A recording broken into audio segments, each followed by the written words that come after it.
Former, actually, a guest that's coming on next. I spoke to him because he was in the US. I spoke to him last night. Lee Cockerell. He's former chief executive and vice president of ops for Walt Disney Resorts in Florida, and he helped open Disneyland Paris. And he said that's something they got wrong actually when they first opened that, because they tried to bring American culture with it and quickly realised that it needed to be much more European, and that's a big lesson that they've learned. And it's so nice to hear that it's going to be a blend of sort of Emirati and Disney together. You, I think, used to work, did you not, at one of the Disneyland parks? I was a pirate of the Caribbean for a brief period when I was in college and after that. So I had some experience with the Walt Disney World Magic Kingdom, which is the world's most popular, most visited theme park. That's really where I got my start in the industry. Now that I just cover it, I don't work for them anymore, but fondly remember my time working for Disney. So you know what it's like to be an insider, really. And Absolutely. I think, there's always a lot of anticipation about sort of which characters are going to be used and which franchise will be featured. Any clues from what you saw yesterday? I know I've sort of asked you about the rides and stuff, but are they given any inkling at all?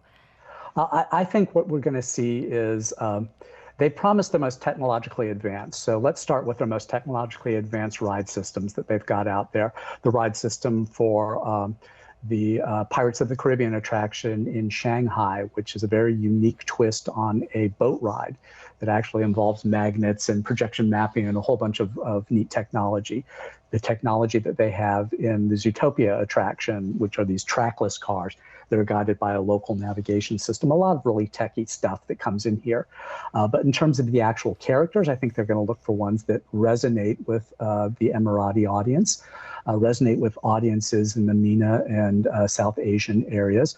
Obviously, Disney's got a lot of IP. You just played songs from some of the most beloved IP that they have. All of those, I think, are on the table at this point. I'm sure they will be doing a lot of market research to make a decision, but things like Moana and Encanto, and going all the way back to Aladdin. A lot of these things they're going to look at and select probably about half a dozen or so to really focus on with Disney Abu Dhabi. And in terms of scale and investment, how does this project in Abu Dhabi compare to the other resorts around the world?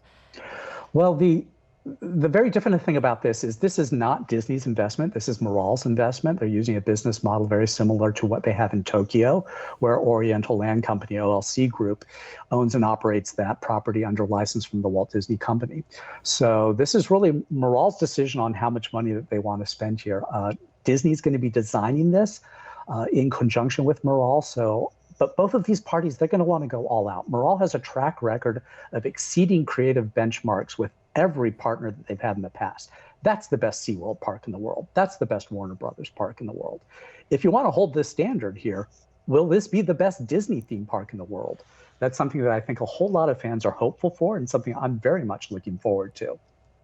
And the timeline we know is 5 years.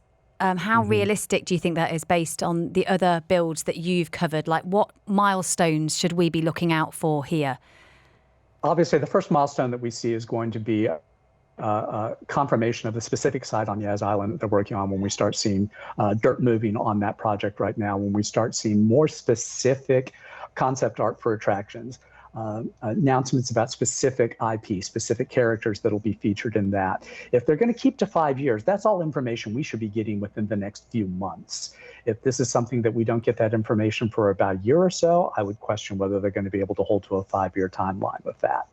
Okay, it's ambitious, right? But then, honestly, Absolutely. Things get built overnight here. They really do. It is amazing, Robert. Like one minute it won't be there, and then you'll look the next week, and like half of it's up. I just don't know how they do it. It is absolutely incredible. From the launch yesterday, were you invited all the way from America to come?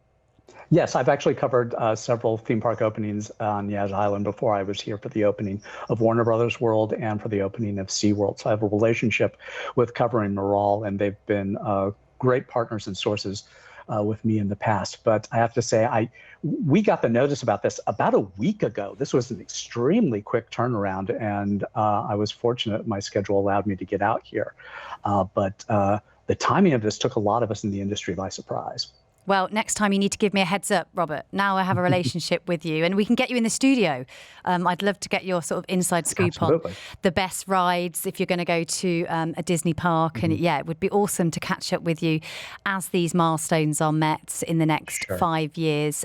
That was the voice of Robert Niles. He's founder and editor of Theme Park Insider, which is an online publication with all the kind of inside scoops on theme parks and the new additions heading to the market. Thank you so much for your time and coming on the agenda. And coming up, like I said, we are going to be speaking to a man who led Walt Disney World Florida for about 10 years, Lee Cockerell. He was executive vice president of operations there, and he also opened Disneyland Paris in 1992, sort of asking him what it takes to bring the Disney magic to somewhere like that.